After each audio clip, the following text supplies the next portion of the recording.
Esse vídeo é um trabalho acadêmico de um grupo de alunos do curso de enfermagem do Centro Universitário Augusto Mota, da competência de projeto de origem da vida.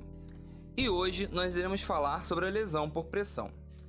A lesão por pressão, denominada LPP, é um dano localizado na pele e no tecido subjacente, que pode ser causado por pressão, cisalhamento ou fricção. Esse tipo de lesão é mais comum entre os idosos, pessoas com mobilidade reduzida ou pessoas acamadas, e usualmente são de difícil cicatrização, são dolorosas e necessitam de um tratamento custoso, além de ter um impacto negativo na qualidade de vida do indivíduo. Mas antes de falarmos sobre a lesão por pressão, nós precisamos voltar no tempo, em aproximadamente 4,5 bilhões de anos, para entender um pouco melhor sobre a origem da vida e como supostamente teria surgido o primeiro ser vivo, a fim de que possamos observar melhor os níveis de organização biológica. E para explicar como supostamente tudo teria surgido, nós optamos por falar sobre a hipótese de Oparin e Haldane, onde encontramos dados dos séculos XVIII e XIX. Essa hipótese baseou na ideia de que os seres vivos surgiram a partir de moléculas orgânicas, que por sua vez formaram-se de substâncias inorgânicas presentes na atmosfera. Naquela época, a constituição da atmosfera era muito diferente de como é hoje. Não tinha oxigênio e ela era basicamente composta por metano, amônia, hidrogênio e água. E a Terra também estava passando por um período de resfriamento, e as descargas elétricas eram altas e intensas. Com isso, bombardeavam o planeta a todo instante, e dessa forma teriam fornecido energia para a formação de algumas moléculas presentes na atmosfera, se unindo e formando grupos, as primeiras moléculas orgânicas. A radiação também era mais intensa, por não haver o escudo de ozônio contra essas radiações, principalmente a ultravioleta, e isso geravam-se combinações das moléculas primitivas. Essas moléculas orgânicas primitivas eram arrastadas nas águas da chuva e passavam a se acumular nos mares primitivos, que eram quentes, rasos e um meio extremamente propício para o agrupamento molecular. Esse processo, repetido ao longo dos anos, tornou o mar uma espécie de sopa nutritiva, rica em matéria orgânica, formando esses coacervados, que são um conjunto de moléculas orgânicas em um grupo, envoltos por moléculas de água. Não se sabe exatamente como surgiu a primeira célula, mas pode-se supor que, se foi possível o surgimento de um sistema organizado, como os coacervados, pode-se ter surgido sistemas equivalentes, envoltos por uma membrana formada por lipídios e proteínas, em seu interior tendo conteúdo de moléculas de ácido nucleico e assim adquirindo a propriedade de reprodução e regulação das reações internas. Então, neste momento, teria surgido o primeiro ser vivo, a célula primitiva, o hipotético organismo protobionte, que se acredita que tenha antecedido a célula propriamente dita. Esse primeiro ser, ele era heterótrofo e era anaeróbico. E conforme esse ser protobionte começou a se alimentar e fazer a digestão por um processo químico chamado de fermentação, ele liberava gás carbônico. E a partir deste momento, o nível de CO2 começou a crescer na atmosfera terrestre. Conforme foram sendo gerados diversos indivíduos que fossem capazes de capturar esse gás carbônico atmosférico e a luz do Sol, e assim fazer a fotossíntese produzindo a sua própria energia, surgiu assim o primeiro ser autotrófico. Aproximadamente 1 bilhão de anos depois, acredita-se que os seres vivos eram as células procarióticas, organismos unicelulares e semelhantes às bactérias, não possuindo núcleo, sendo assim, seu material genético fica disperso no citoplasma. Acredita-se que a célula procariótica, heterotrófica e anaeróbica, com o sistema DNA-RNA funcionando, teria perdido sua parede celular, aumentando de tamanho e apresentando invaginações na membrana plasmática. Sugere-se que em todo esse processo, enzimas digestivas acumuladas permitiram uma melhor digestão de partículas de alimentos e, conforme se desprenderam, deram origem aos lisossomos e ao retículo endoplasmático. Com a medida que a concentração de oxigênio na atmosfera foi aumentando lentamente, as células que incorporaram procariotos aeróbios predominaram de fórmula populacional. Existe uma teoria endossimbiótica de Lynn-Margulis que propõe que as mitocôndrias teriam surgido por mutualismo entre as células eucarióticas iniciais e as células procarióticas aeróbicas pelo processo de endobiose, e os cloroplastos teriam surgido posteriormente por mutualismo entre as células eucariontes aeróbios e cianobactérias, por bactérias fotossintéticas. A principal diferença é que as células procarióticas não possuem núcleo, enquanto as células eucarióticas possuem núcleo envolto por sua membrana nuclear, a carioteca. As células procarióticas são encontradas em bactérias e arqueobactérias, enquanto as células eucarióticas, além de em nós seres humanos, é encontrada também em fungos e plantas. As células do corpo humano são estruturas que se formam a partir de 3 partes básicas: membrana plasmática, citoplasma e núcleo. Todavia, cada célula tem forma, tamanho e tempo de vida diferentes. Antecipadamente, a vida no corpo humano começa nas células, que se dividem em inúmeros tipos com formas e funções distintas. Todavia, essas células se agrupam e exercem um trabalho integrado para desempenhar a função que lhes cabe. Os grupos celulares, por sua vez, formam os tecidos.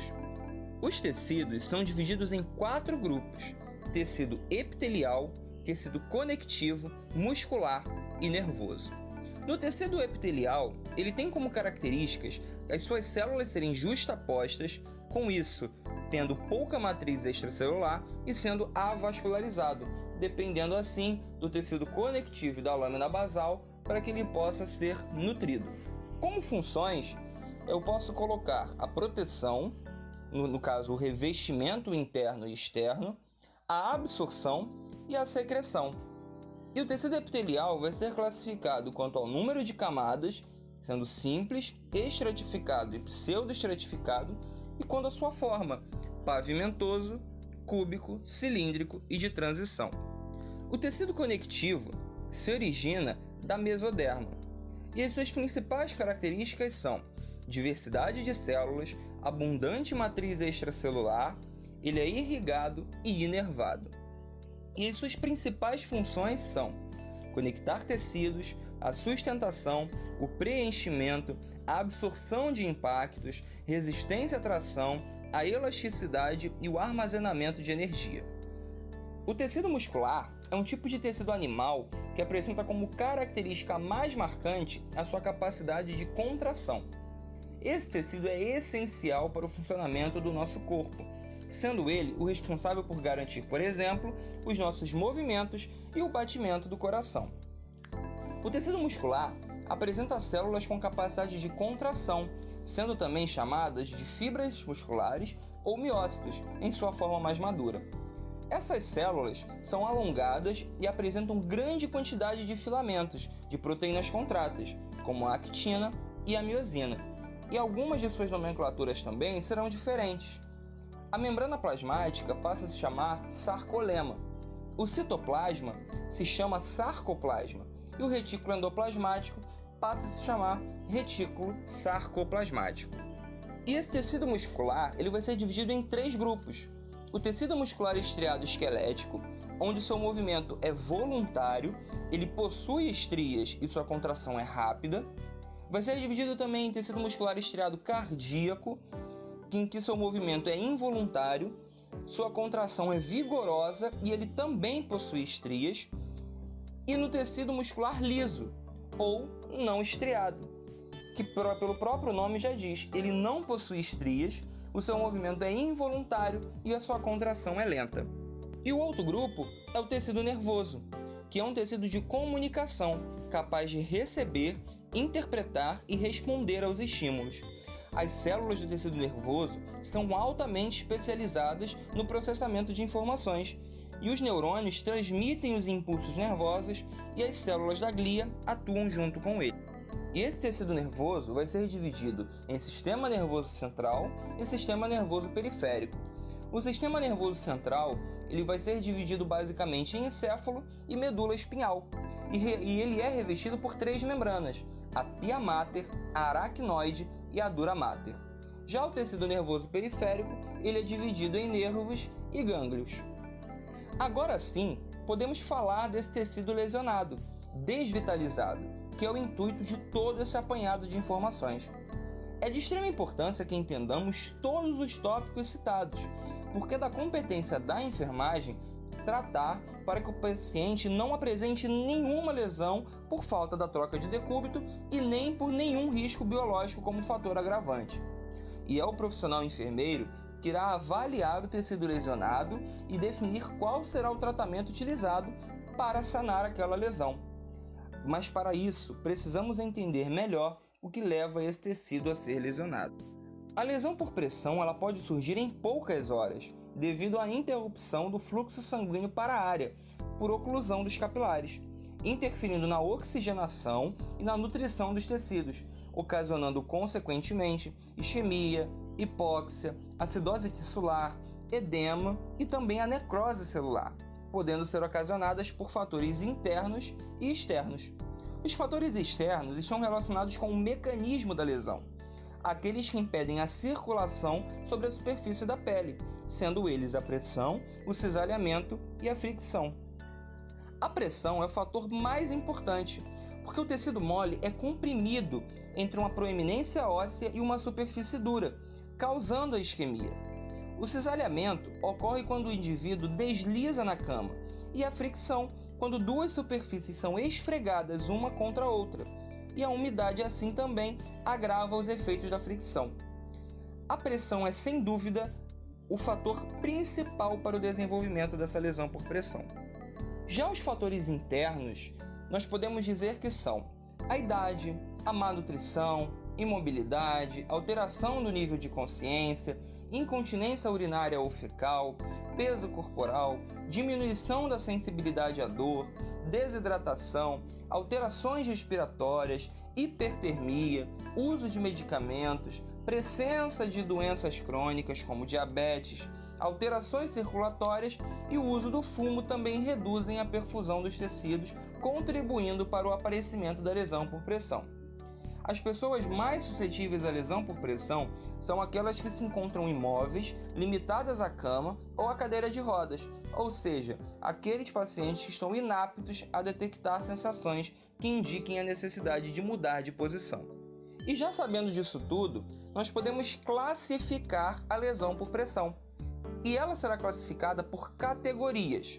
Na categoria 1, a pele intacta com hiperemia de uma área localizada que não embranquece após o alívio da pressão, geralmente sobre proeminência óssea. A área pode estar dolorosa, endurecida, amolecida e mais quente ou mais fria, comparativamente ao tecido adjacente. Na categoria 2, a perda parcial da espessura da derme, que se apresenta como uma ferida superficial, com leito de coloração vermelho pálido sem esfacelo, e pode também apresentar-se como flictena intacta ou rompida e preenchida ou não por exudato. Na categoria 3, a perda de tecido em sua espessura total, ou seja, derme e epiderme são destruídas e o tecido subcutâneo é atingido. Pode estar presente também algum tecido de esfacelo, mas que não oculta a profundidade dos tecidos lesionados. Pode incluir também lesão cavitária, e a profundidade dessa lesão varia com a localização anatômica. Osso, músculo e tendão não são visíveis ou diretamente palpáveis. Na categoria 4, a perda total do tecido celular subcutâneo, com exposição óssea de músculos ou tendões. Pode estar presente tecido desvitalizado, sendo esfacelo e ou tecido necrótico. Frequentemente, são cavitárias e fistuladas, incluindo deslocamento e túneis. A profundidade de uma lesão por pressão de categoria 4 varia com a localização anatômica e pode atingir músculo e ou estruturas de suporte, como por exemplo fáscia, tendão ou cápsula articular, tornando a osteomielite provável de acontecer. E tem também a categoria não classificável, que é uma lesão com perda total da espessura dos tecidos, na qual a base da lesão está coberta pela presença de esfacelo e tecido necrótico. Até que seja removido todo esse tecido desvitalizado, suficiente para expor a base da ferida, a verdadeira profundidade não pode ser determinada. Normalmente, elas surgem em locais de proeminências ósseas, onde há grande pressão entre o osso e a superfície na qual ele está apoiado. Esses locais geralmente são na região lombar, sobre o osso sacral, na região trocantérica, na altura da cabeça do fêmur, nos calcanhares, maléolos, nas escápulas, isquios, na região occipital e outros menos comuns, como cotovelo, ombros, queixo e orelha. Agora, nós já sabemos exatamente como tudo funciona, desde a formação de uma célula até o agrupamento delas e a formação em tecidos e grupos de tecidos e seus tipos específicos. E como futuros enfermeiros, devemos lidar com toda esta questão da lesão por pressão, sua avaliação correta e a cobertura mais indicada para cada lesão, a fim de que sejamos profissionais diferenciados. Esse projeto foi desenvolvido por Bianca Vilela, Bruna Azevedo, Larissa Galdino, Paula Letícia e Rafael Carneiro, tendo como tutor o professor Daniel Granadeiro.